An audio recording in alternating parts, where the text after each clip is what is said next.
बढ़े। It's time to grow bigger and better.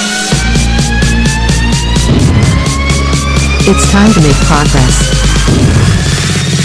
It's time to achieve big. यीशु ने कहा कि तुम्हारी ज्योति इतनी चमके कि लोग तुम्हारे जीवन को देखकर परमेश्वर की महिमा करें। Let's get ready to move forward in life. परमेश्वर चाहता है कि आप आगे बढ़ें। रुकी हुई अवस्था में कभी भी परमेश्वर की महिमा नहीं होती। ये प्रोग्राम परमेश्वर के द्वारा अभिषिक्त है आप सबको आगे बढ़ाने के लिए। आओ बढ़े।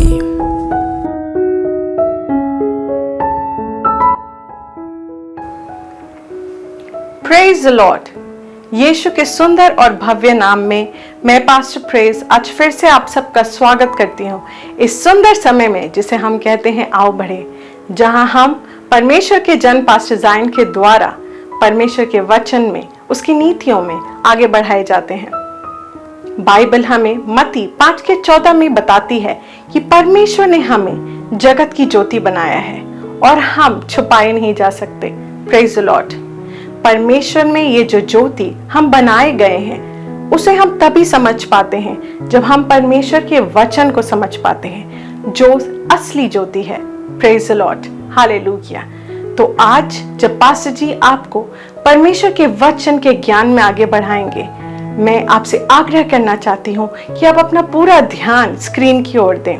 अपने आप को किसी भी डिस्ट्रैक्शन से दूर करके अपना पूरा ध्यान इस वक्त स्क्रीन पर केंद्रित करें और आप अपने जीवन में अनुग्रह को, बदलाव को, ज्योति को पहले से कई ज्यादा महसूस कर पाएंगे। Praise the Lord. आइए हम एक साथ मिलकर आज के वचन को ग्रहण करते हैं। Pastor Zion. Transforming lives through the Word of God. Worth listening. Praise the Lord. यीशु के सुंदर और अद्भुत नाम में मैं आप सबको इस बहुत खास और अभिषेक प्रोग्राम आओ बढ़े में स्वागत करता हूँ। परमेश्वर की मौजूदगी हम सबके बीचों बीच है। आइए प्रार्थना करते हैं और धन्यवाद देते हुए इस समय की शुरुआत करते हैं। धन्यवाद परमेश्वर यीशु के नाम में इस समय के लिए, तेरी उपस्थिति के लिए, इन सारे भाइयों और बहनों के लिए जो हमें सुन पा रहे हैं और देख पा रहे हैं। मैं यीशु के नाम में प्रार्थना करता हूं कि इनके हृदय और आत्मा आज खुले हों तेरे वचनों के द्वारा बढ़ाए जाने के लिए, और आज ये वचन इनके जीवन में एक समाधान को लेकर आ पाए। ये वचन इनके जीवन में एक उन्नति, एक बढ़ोतरी को लेकर आए, और यीशु के नाम में इनका जीवन पहले जैसे ना रहे। यीशु मसीह के नाम में धन्यवाद देते हैं तुझे पिता। धन्यवाद, तू सुंदर है, तू अच्छा है, भला है। यीशु के नाम में आमेन, आमेन, आमेन। Praise God. जब आप मसीह में आए, आपका एक नए सिरे से जन्म हुआ, और जब आप मसीह में नए जन्मे, आप एक मानव शरीर में रहते हुए परमेश्वर के पुत्र, परमेश्वर के संतान बन गए। आपकी आत्मा में बदलाव आया। परमेश्वर की आत्मा आपके अंदर एक नए जीवन को लेकर आई, और आज आप इस शरीर में रहते हुए परमेश्वर के पुत्र हैं, इंसान नहीं। एंड जब परमेश्वर हमें नया जन्म देता है, हमें नया जीवन देता है, वो चाहता है कि इस नए जीवन को हम खुलकर जी पाए, संपूर्ण तरीके से जी पाए। और जिस तरीके से शारीरिक जीवन में मैच्योरिटी होती है, एक स्तर से नेक्स्ट स्तर में जाना जरूरी होता है। एक जब बच्चा जन्मता है, इमीडिएटली वो चलना शुरू नहीं करता, उसे समय लगता है, परंतु बहुत ही जल्द वो चलना शुरू करता है, बोलना शुरू करता है, और कुछ वर्षों में ही वो सब कुछ कर पाता है जो एक पूरी तरीके से ग्रोन अडल्ट कर पाते हैं। एंड इट्स सो वंडरफुल किस तरीके से ये मैच्योरिटी का प्रोसीजर होता है। हर एक पल जब एक बच्चा बड़ा हो रहा होता है तो पेरेंट्स सेलिब्रेट करते हैं। जैसे पहले बच्चा उठ भी नहीं पाता था, वो करवट ले रहा है, तो माता पिता खुश होते कि वाह ये करवट लेना शुरू हो गया है। उसके बाद वो चलना शुरू हो गया है। जिस दिन वो चलता है पेरेंट्स सेलिब्रेट करते कि वाह ये चलने लग गया है। देन जब वो बोलने लगता है, हाँ वाह ये बोलने लग गया है। जिस तरीके से ये अचीवमेंट्स होते हैं उसी तरीके से आत्मिक जीवन में भी परमेश्वर चाहता है कि हम आत्मा के सामर्थ्य के द्वारा जीना सीखे। यह आत्मिक जीवन, अलौकिक जीवन, चमत्कारी जीवन को जीना सीखे। परमेश्वर ने हमें अनेकों कैपेसिटीज या तो एबिलिटीज, क्षमताएं दी हैं और सीधा सीधा उसे हम वरदान कहते हैं। हालांकि ये वरदान नहीं है, ये क्षमता है, आत्मा की क्षमता है जो हम में दी गई है और हर एक को परमेश्वर ने दी है। जब हम इसकी लालसा रखते हैं, इसके बारे में समझते हैं, हम इन आत्मिक वरदानों को अपने जीवन में इस्तेमाल कर पाते हैं और हम इसमें अपने आप की उन्नति कर पाते हैं। परमेश्वर चाहता है कि आत्मिक वरदानों में हम जिएं, हर एक दिन हम इसे इस्तेमाल करें और अपने जीवन को पूरे तरीके से जी पाएं। That's so important. So, आज हम एक बहुत ही खास वरदान के बारे में बात करेंगे। वो है स्वर्गीय भाषा में प्रार्थना करने का वरदान। ये बहुत इंपॉर्टेंट है। क्या हर कोई स्वर्गीय भाषा में प्रार्थना करता है? नहीं, हर कोई नहीं करता, हर एक विश्वासी नहीं करता। बट क्या कोई भी विश्वासी इस वरदान को प्राप्त कर सकता है? हाँ, अगर वो इसकी लालसा रखे और वो समझे। एंड मेरा यकीन है, मुझे विश्वास है और मुझे यकीन है कि अगर आप आज ध्यान देंगे और इतने दिनों तक अगर आपने इसके बारे में सुना हो बट समझा ना हो या इस्तेमाल ना किया हो, आज वो समय है कि ये वरदान आपके जीवन में आएगा और इस वरदान को इस्तेमाल करना आज आप शुरू करेंगे। सबसे पहले स्वर्गीय भाषा में प्रार्थना करना क्या है? What is it? अगर हम जानेंगे नहीं कि स्वर्गीय भाषा में प्रार्थना करना क्या है, इसका क्या लाभ है, तो हमारी इच्छा भी नहीं जगेगी, ना ही हम इसके प्रति अपना विश्वास प्रकट कर पाएंगे। स्वर्गीय भाषा आत्मा की भाषा है। तो हर एक प्राणी का अपना अपना भाषा है और उसका जो भाषा है उसके इंटेलिजेंस के हिसाब से है। उसी तरीके से मानव की भी भाषाएं हैं, जैसे हिंदी, अंग्रेजी, संस्कृत, बहुतेरे भाषाएं हैं, बहुतेरे बोलने के तरीके हैं। बट जब हम मसीह में नए जन्मते हैं, हम एक नई सृष्टि बन जाते हैं। बाइबल कहती है कि अगर कोई मसीह में है तो वो नई सृष्टि है, पुरानी बातें बीत गई हैं, देखो हर एक चीज नई है।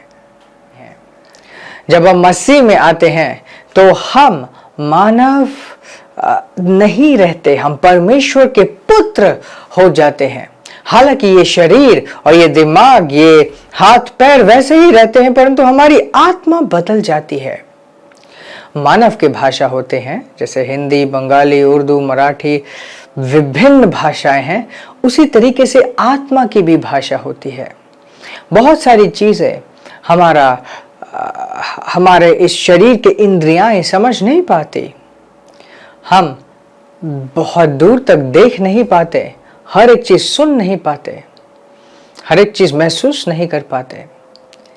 तो हमारी जो भाषा होती है, हमारे शरीर की जो भाषा या तो मानव जाति की जो भाषा होती है, वो इन इंद्रियों तक ही सीमित होती हैं या तो दिमाग के समझ तक ही सीमित होती हैं। परंतु जब हम नए जन्मते हैं, हमारी जो आत्मा है वो परमेश्वर से होती है।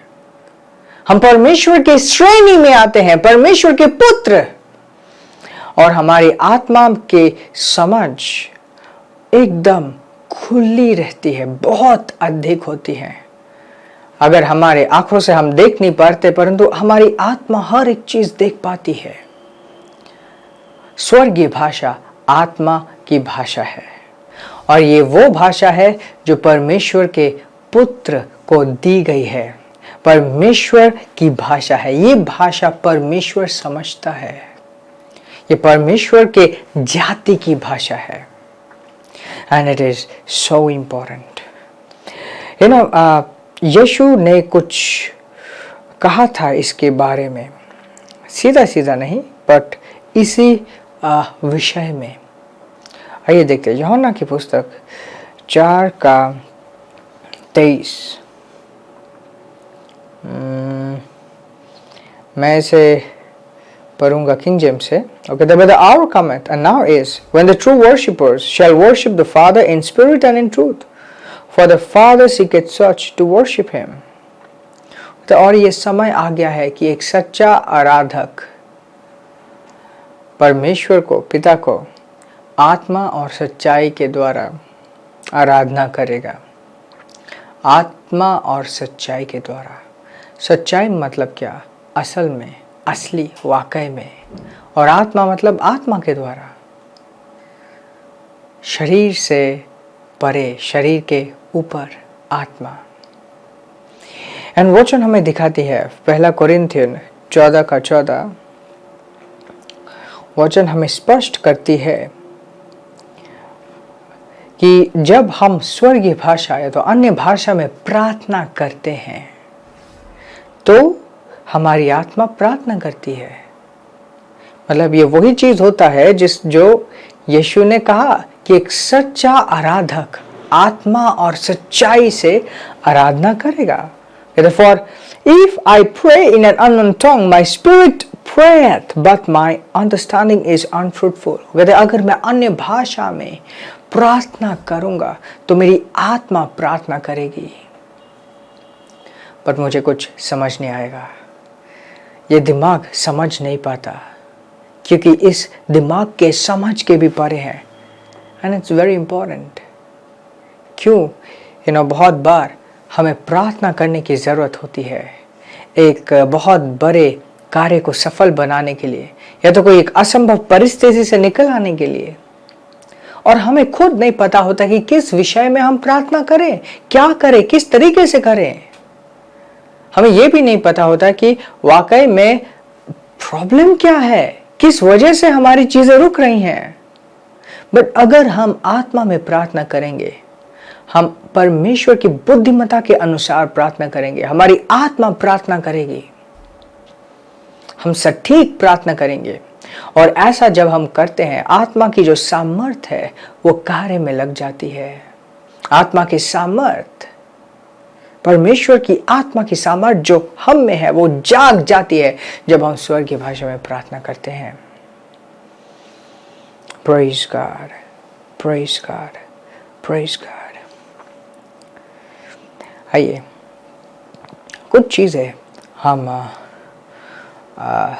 देखते हैं परमेश्वर के वचन से जो हमें ये स्पष्ट करेगा, जो हमारे सामने ये सही से रखेगा कि हमें क्या करने की ज़रूरत है, तो क्या वो चीज़ है जो हमें करना चाहिए कि हम स्वर्गीय भाषा में प्रार्थना करें। सबसे पहली बात है, ये जानना बहुत इम्पोर्टेंट है कि क्या है ये स्वर्गीय भाषा। इनफैक्ट एक स्क्रिप्चर मेरे आत्मा में आ रहा है जो मैं आपके साथ शेयर करना चाहता हूँ। मरकुस की पुस्तक 16:17। और ये कहता है, and these signs shall follow them that believe, in my name shall they cast out devil, they shall speak with new tongues. Yeshu खुद कह रहा है, कहते मेरे नाम से वो शैतान को भगाएंगे। And the very next sign कहते कि वो नए भाषाओं में बात करेंगे, वो अन्य भाषाओं में बात करेंगे। It's very important. अन्य भाषा क्या है? ये कोई और एक इंसान की भाषा नहीं है। मतलब ये एक ऐसी चीज है जिसको आप समझ कभी नहीं पाओगे, क्योंकि आपका दिमाग इसे समझ नहीं पाएगा। ये आप दिमाग से बोल नहीं पाओगे, ये आत्मा के द्वारा बोला जाता है। मतलब आत्मा आपको शब्द देगी और आप ये बोल पाओगे। So what do we have to do? 1 Corinthian 14:1 और ये कहता है, follow after charity, desire spiritual gifts, but rather that ye may prophesy. यहाँ पे दो बड़े बड़े चीजें लिखी हुई हैं। सबसे पहले कहता है कि तुम आत्मिक वरदानों को खोजो, उसके बाद कहता है कि भविष्यवाणी करने वाले वरदान को भी खोजो। बट जब वो कहता है कि डिजायर स्पिरिचुअल गिफ्ट्स, ये बहुवाची है। ये नहीं लिखा कि सिर्फ एक गिफ्ट है प्रोफेसी, नो, ये गिफ्ट्स मतलब हर एक गिफ्ट्स। आपको क्या लगता है परमेश्वर कहेगा कि लालसा रखो और उसके बाद वो कहेगा कि नहीं नहीं नहीं नहीं मैं तुम्हें देने नहीं वाला? ऐसा नहीं हो सकता, नॉट दैट वे। परमेश्वर अगर कहता है कि तुम इच्छा रखो, इसका मतलब उसकी इच्छा है कि वो हमें दे। बाइबल दिखाती है परमेश्वर का स्वभाव। वो खुद कहता है कि इन मोतियों को सुअर के सामने ना डालो, क्योंकि वो इसे समझ नहीं पाएंगे, उसकी वैल्यू कीमत समझ नहीं पाएंगे। और ये जो पवित्र आत्मा के वरदान होते हैं, ये जो क्षमताएं होती हैं, ये बहुत वैल्यूबल है, ये पवित्र है। एंड ये ध्यान दीजिए, ये उसके लिए है, उस व्यक्ति के लिए है जो इसे समझ पाता है। और लालसा रखने का मतलब क्या है? उसको वैल्यू करना। हम किसी चीज की लालसा तब ही रख सकते हैं अगर हम उसको वैल्यू देते हों। So, say to yourself, it's important. मेरे लिए स्वर्गीय भाषा में प्रार्थना करना इंपॉर्टेंट है। यीशु ने कहा कि एक सच्चा आराधक सच्चाई और आत्मा के द्वारा आराधना करेगा। और अगर उसी पोर्शन को आप आगे पढ़ेंगे, देखेंगे, ये कहता है कि परमेश्वर आत्मा है, वो उनको खोजता है जो आत्मा में आराधना कर रहे हैं। परमेश्वर उनको ढूंढता है, खोजता है उनको जो आत्मा में आराधना करते हैं। और अगर हमें परमेश्वर, ध्यान दीजिए, अगर हमें परमेश्वर की आराधना करनी है तो आत्मा के द्वारा आराधना करना अनिवार्य है। Praise God. I'll just give you an example. Eagles देखें, ईगल्स बहुत ऊंचाइयों में उड़ पाते हैं, बहुत बड़े बड़े पंख होते हैं। अब एक ईगल जब वो बच्चा है, जब चूजा है, वो अगर मुर्गियों के बीच में रहना शुरू हो जाए और दूसरे ईगल्स को ना देख पाए, और मुर्गियां तो उड़ नहीं पाती, थोड़ा सा उड़ के पक पक करके उड़ के दोबारा नीचे गिर जाती है 1-2 मीटर आगे दौड़ के यहाँ, और एक ईगल बड़ा होकर मुर्गियों की तरह करे, एक शेम होगा उसके लिए। ऊंचाइयों में उड़ने वाला ईगल 1 मीटर भी ऊपर नहीं उठ पा रहा। हम इंसानों के बीच में हैं, पर हम उनमें से एक नहीं हैं। हम परमेश्वर के जाति से हैं, हम परमेश्वर से जन्म में परमेश्वर के पुत्र हैं। हमारे जो पंख है वो उड़ने के लिए हैं, वो मुर्गियों वाले पंख नहीं हैं। जब हम इन आत्मिक वरदानों को अपने जीवन में इस्तेमाल करना शुरू करते हैं, हम उड़ते हैं। एंड परमेश्वर चाहता है कि आप इन पंखों को इस्तेमाल करो। So it's very important. So ये कहता है कि डिजायर स्पिरिचुअल गिफ्ट्स, लालसा रखो, आत्मिक वरदानों की लालसा रखो। सो वेरी इंपॉर्टेंट, लालसा रखो। नंबर 1, लालसा रखो। Okay, verse 2, for he that speaketh in an unknown tongue speaketh not unto men, but unto God, for no man understandeth him, howbeit in the spirit he speaketh mysteries. Wow! जो अन्य भाषा में प्रार्थना करता है वो इंसानों से बात नहीं कर रहा, वो परमेश्वर से बात कर रहा है। कोई इंसान समझ नहीं पाता, और आत्मा में वो रहस्य को भी बोल जाता है। रहस्य को बोलना, what does that mean?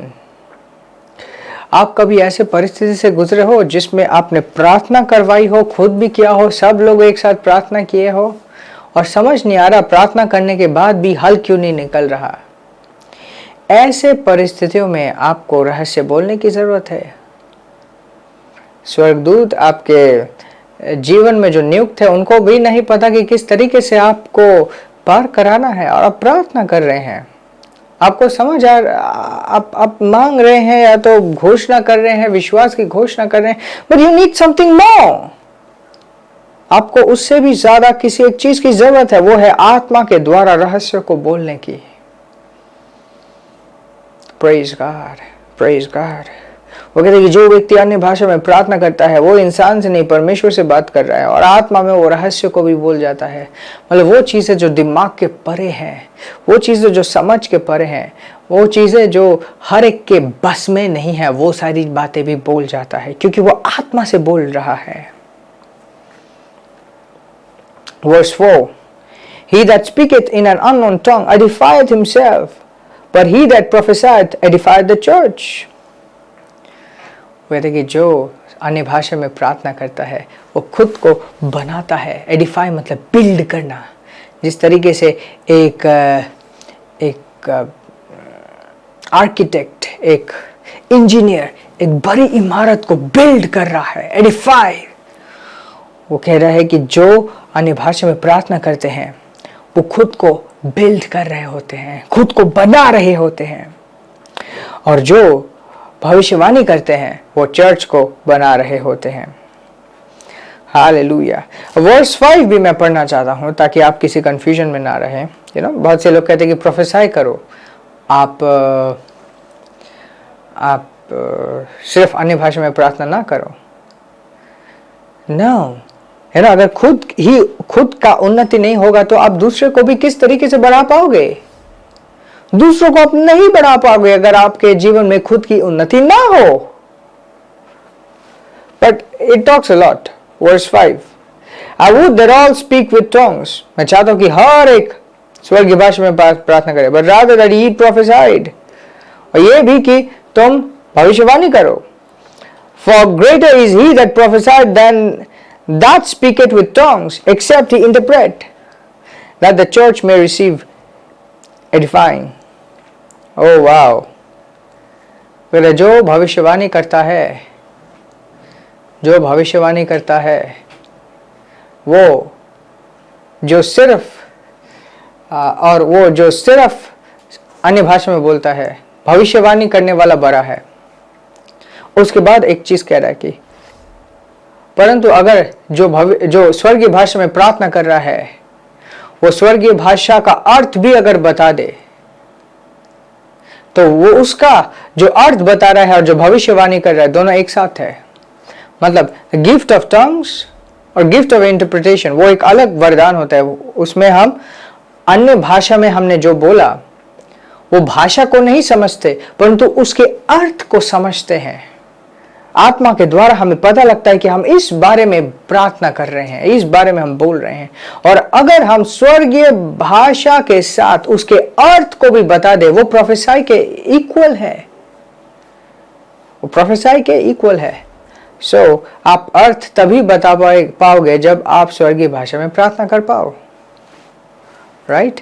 बिना स्वर्गीय भाषा में प्रार्थना करके आप अर्थ भी कैसे बता पाओगे? But anyways, it's so important, so important. ऐसा नहीं है कि परमेश्वर किसी को देता और किसी को नहीं देता। It's not like that. उसने कहा है कि इच्छा रखो। इच्छा रखो मतलब मैं देना चाहता हूँ, इच्छा रखो। Anyways, आज एक बहुत स्पेशल टाइम है और परमेश्वर के सामर्थ्य हम सबके बीचों बीच है।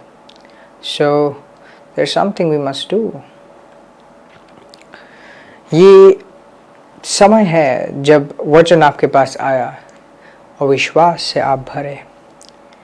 जिस दिन आपने मसीह यीशु को ग्रहण किया था उसी दिन आप में पवित्र आत्मा आ गई थी, और सिर्फ एक रिक्वायरमेंट होती है इस वरदान को इस्तेमाल करने के लिए, वो है पवित्र आत्मा जो आप सब में ऑलरेडी है। आप विश्वास के साथ मांग सकते हैं और विश्वास के साथ ग्रहण कर सकते हैं इस वक्त।